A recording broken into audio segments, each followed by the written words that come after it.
They've got to make this a series tonight. The question is, I know what KD and Book is going to give me. They're going to give me somewhere between 60 and 65, maybe even 70 points between the two. Yep. But do you trust DA? Do you trust DeAndre Ayton? Because I don't. Okay. You know what he's like to me in the end? On any given night, he's AD as in always disappointing. They're kind of the same guy to me because your button doesn't get pushed. I don't know. You just don't show up with any aggression. You're passive. You're tentative. You drift. He's got AD in him, but obviously AD is more talented overall than DeAndre Ayton. Right. Skip, look, I understand, and you're down 0-2, but you're at home, and the series doesn't start till the road team, wins a game. But this is what we know. You only win, if you could lose your first two games, you only win 8% of the series. So the Suns are facing a daunting task. This is something that, and you're not, the Nuggets, I think, Skip, I think the Nuggets are showing they're better than people thought they were. Because everybody like, don't nobody fear the Nuggets. Okay, that's part and parcel of their motivation because you want to talk about chips on, they got chips on both shoulders. Yeah, they do. And that big guy in the middle, yep, he's eating DeAndre Ayton lunch. And that's the thing, Skip. You got to make him work on the other end. And that's the thing. They asked DA about that play, Skip, when he was standing out of bounds, and talking about what you want me to do. I want you to get your big old butt back in bounds and try to get the rebound.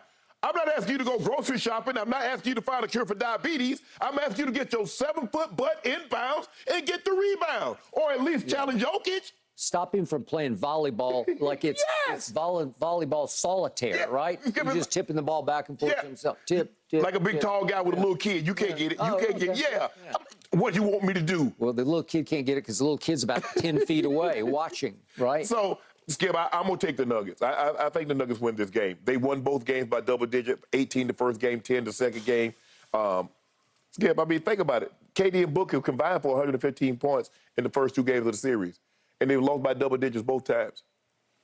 And like I said, I knew that first game was an aberration because Yoke shot almost 64% from the floor. The likelihood of him being that inefficient again wasn't very likely, especially with a guy that doesn't have a motor, that doesn't challenge him defensively, and doesn't make him work on the offensive end. So if you can't challenge him, you can't make him work, and you're not going to make him work on the other end, he's going to eat you up. Okay. I believe you are correct about this game. My head tells me that the Nuggets are going to sweep the Suns. My heart tells me that a miracle is going to happen, and it's going to take a miracle. I picked the Suns to win it all going into the playoffs. Still a fan of KD's. I've become a fan of Chris Paul's in part because of Lil Wayne, because they are like brothers, and Wayne tries to tell me, he's this and he's this, and finally he's talking me back into rooting for Chris Paul III. And yet, I did part of my podcast on this. Wayne cried some serious tears for Chris Paul after Game 2 because it doesn't look like Chris is going to come back at all for this series, and certainly not soon enough to save the day. And I look at his career, and you want to talk about star-crossed, you want to talk about bad breaks, right on schedule at every big juncture in his career.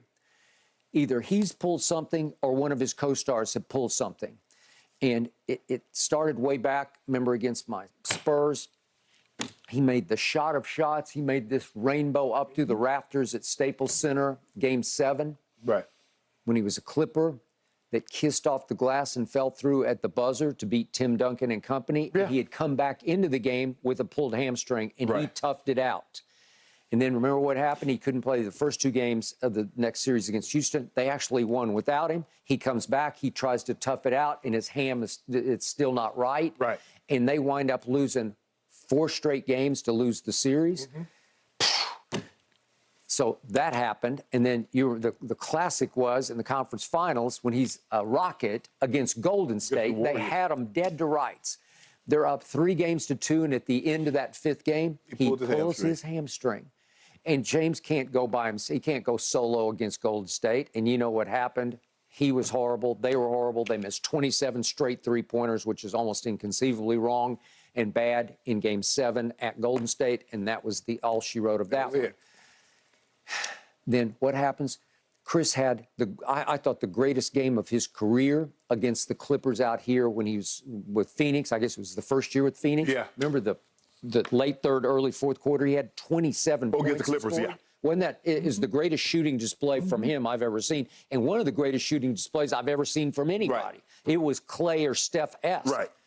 And then, right on schedule, they go win Game 1 and 2 against Milwaukee in the finals, and Devin Booker pulls his hamstring. And go look at Book's numbers. He tried to tough it out and play. He was horrible the rest of the way, and obviously they lost 4 straight games. And here we go again. I thought they were in command late in the third quarter of Game 2. They're up 3. Chris was a plus 19 in the minutes he'd been on the floor in that game.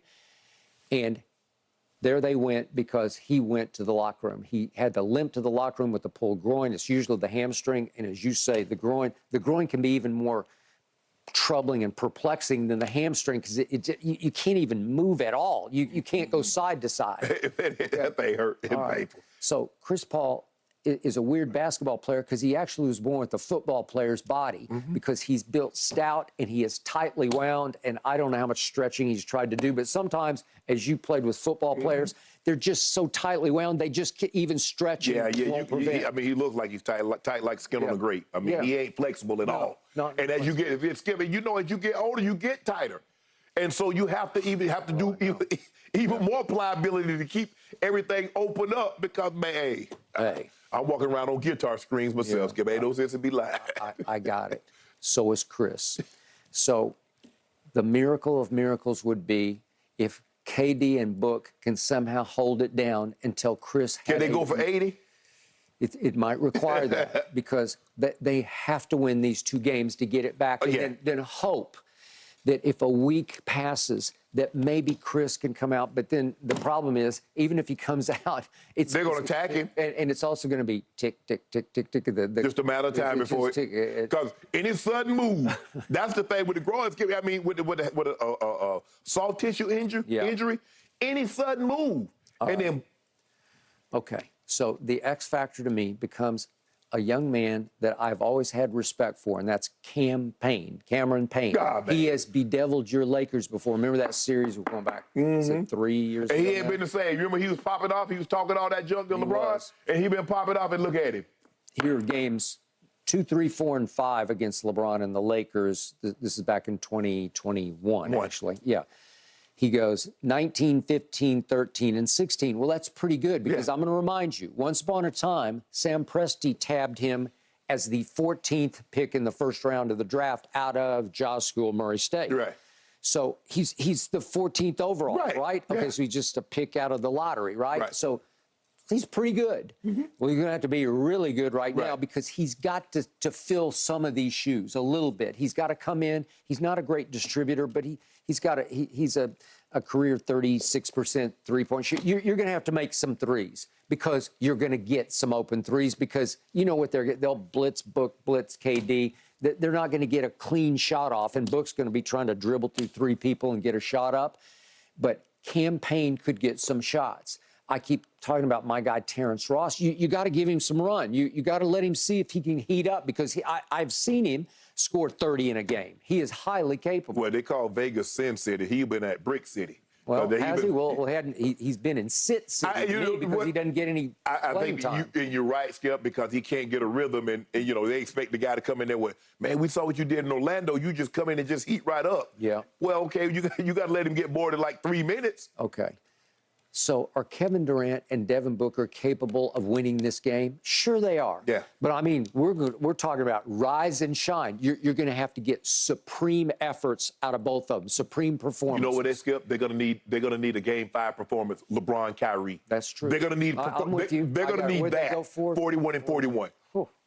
Okay, you're right. Well, that's you just said 80-ish, right? I'll buy that. It's going to require that because Denver is rolling, and they know they're rolling, and they are saying to everybody, see what you've been missing? And the difference is, Skip, you know your bench. Because you It's a good bench. No, Denver's a good bench. It But is. you remove campaign from your bench, so that's 5 or 6 points, 8 points that you don't have coming off your bench. Yeah. And so now your starters, that's what they were able to do against the Clippers. Your starters killed their starters, their bench killed your bench, but their starters were so inept against your starters, it didn't matter what the bench did. The question is, if Book and KD do what they do, they're going to have to play 40-plus minutes. There ain't no question in my mind. They're playing 40 to 44 minutes between the two of them because that's what they've been averaging. Okay. And they're going to need to average that. All right. But, Skip, you're going to have to DeAndre Ayton needs to give you a 2015 ball game. Okay. So, yet, as much as you have written off the Phoenix Suns, as much as I can no longer believe in the Phoenix Suns, the odds makers are saying they're a 4.5-point favorite in Game 3 at home. So the odds makers are saying, be careful, right? Yeah. Okay, you can say they're asking people to bet one side, but basically they're telling you, no, this team at home, even without Chris Paul, they still got some stuff going on. Yeah, but I mean, they struggled with CP3, especially once he left. And they struggled with him in Game 1.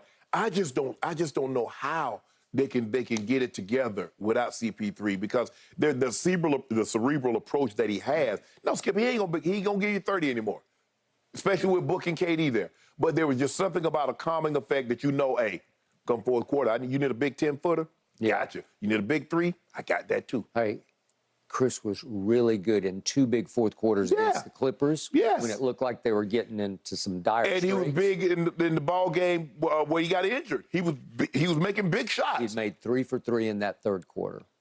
And it even started, remember the national TV game early on against Dallas at Luka and Kyrie. And in the fourth quarter, Dallas dared him to shoot, and he nailed 2 threes and a big 2-point long-range jump shot. He was capable. It was position. Kevin Durant made it clear, I chose Phoenix in part because I wanted to go help Chris win a ring. He's turning, I lost track of the birthday. It may be, is it today? We have to look it up. I think it might be today. It's one of these days, today or tomorrow. He's turning 38 years of age, which is LeBron's age. Obviously, he's right there on the same path, except LeBron does have 4 rings and Chris has 1 finals and no rings, right? Yep. So I'm just hoping against hope. I'll take Phoenix in this game, but that's heart pick, not a head pick. You ain't bet no do. You ain't bet no do on it. Heck no. By the way, gentlemen, Chris Paul's 38th birthday is tomorrow. No better present for him than if they could get a win tonight. All right, coming up, Lamar Jackson. Guys, did he end up as the ultimate winner with his new deal?